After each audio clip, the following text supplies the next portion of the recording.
Welcome to a almost dark Sincil Bank, where Norwich City have won their second pre-season of the summer 3-1. Feels nice to be back doing these again. Beautiful evening it was here, as we kind of like to have during pre-season. And a decent workout as well. Norwich got to try a few different formations, a 3-5-2 that they started with. It was more of a 4-1-4-1 in the second half, so nothing too surprising, but they did mix it around as they went along, and I think Daniel Farker felt that was a good workout. As I said, Norwich won 3-1. They wwere 1-0 up before half time, thanks to Kenny McLean's free kick. It was interesting to see him and Mo Leitner having to decide who was going to take it. Kenny won it. Of course, Kenny is wearing number 23, which I imagine will be his squad number this year. So the sight of numbers 23 and 10 arguing over a free kick is something we got used to last season. But it was a wonderfully taken one. James Maddison would have been proud of it. And it was a good proportion of a very encouraging first display from Kenny McLean. I liked what I saw a lot. His use of the ball was very good. He barely gave it away. He's strong. And that, along with the suggestion, I think that he's been quite vocal in the dressing room. He's made an impact. All of that speaks volumes. I like that a lot. So nice to see Kenny McLean this evening. Of course, Jordan Rhodes joined, as confirmed earlier today. He got the whole second half today, wearing number 7, Stephen Naismith's old shirt. So I imagine again that will be Jordan Rhodes' shirt.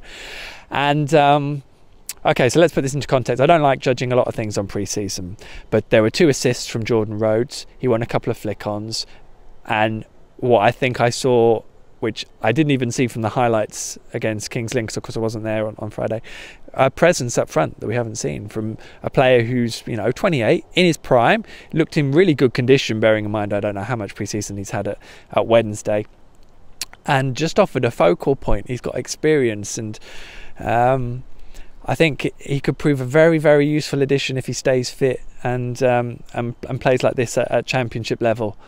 You look at it, and the dynamic of the team changes when you have a player like that up top, especially when you have players like Morris Leitner behind, feeding him.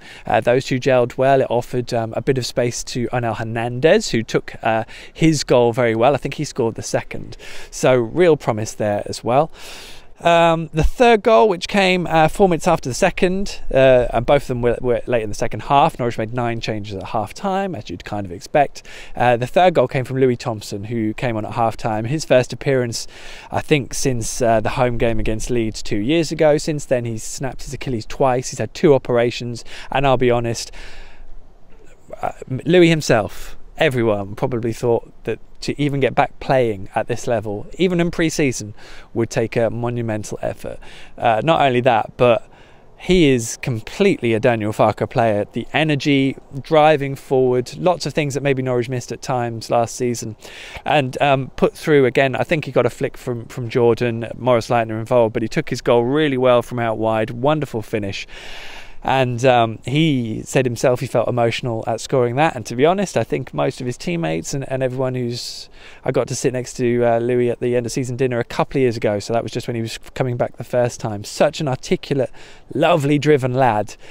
There is not anyone I think you'd want to succeed more than him. And real glimpses of promise, and we'll see how far that takes him. We don't know. Norwich's midfield is horrendously congested. We didn't get to see the likes of Emi Buendia tonight, so a lot more still to come, but to have Louis Thompson fit and available and playing football, brilliant sight. Could not be happier for him. Lincoln scored their goal. Lincoln were a good robust challenge, but Norwich did really dominate this, it has to be said, from pretty much start to finish, apart from the odd scramble in the box. Remy Matthews and Michael McGovern getting a half each, Remy getting the second half. Lincoln got their goal a few minutes from time. It was a Sean Raggett own goal in the goal just behind me, 30 yards out. Sean Raggett tries to play it back to Remy Matthews. He hits it too strong, he hits it wide, and it rolls into the empty goal against his former club. Daniel said he had to have a word with Sean after that. I have to be honest, it's a pretty horrific error. Obviously it happened in pre-season, which is fine, and we can definitely write it off, but I can't ignore the fact that there were a lot of periods in that second half. Sean Raggett coming on at half time, he was one of the changes.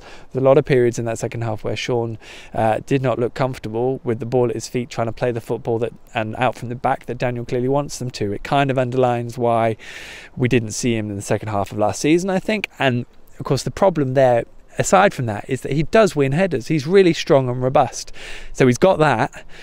Maybe he'd be better in the centre of the three. Christoph Zimmermann, again, neat and tidy, and you can see from him how comfortable he is on the ball. We don't see that from Sean. That's going to be an interesting one, an interesting dynamic, because Norwich will want to be able to use all four of their centre-backs, and we'll see how Sean gets on with the rest of pre-season, because that will be big for him. We got to see Ben Godfrey first half. I don't think there's any major injury issues. The players that didn't feature will be involved at some point during the pre-season campaign. No particular injuries today. I think I've kind of mentioned everyone that caught the eye. We did get to see Ben Marshall again. He was wearing number 11, so I expect that will be his squad number next season. I have a horrible feeling I'm missing something really obvious, but I can't think of what it was. There was some better touches and movement from Dennis Shrabini in the first half, but again, he does look a man devoid of confidence, which is a shame given we're so early in pre-season. The boy could certainly do with a goal, but it was bright from Anel Hernandez when he came on, and Yannick Wiltshire was out there again. No Nelson Oliveira or Ivo Pinto or Russell Martin. To me, if you were to ring fence three players that won't be involved as the season gets going, they would be your three. Still, 2 for 2 Norwich in pre-season, for as much as that counts. It's Crawley on Thursday, behind closed doors at Colney, but all being well, we'll be there and we'll let you know exactly what happens. For all the reaction and analysis to tonight's game, and more from us here at PinkUn, of course, just check in at pinkun.com.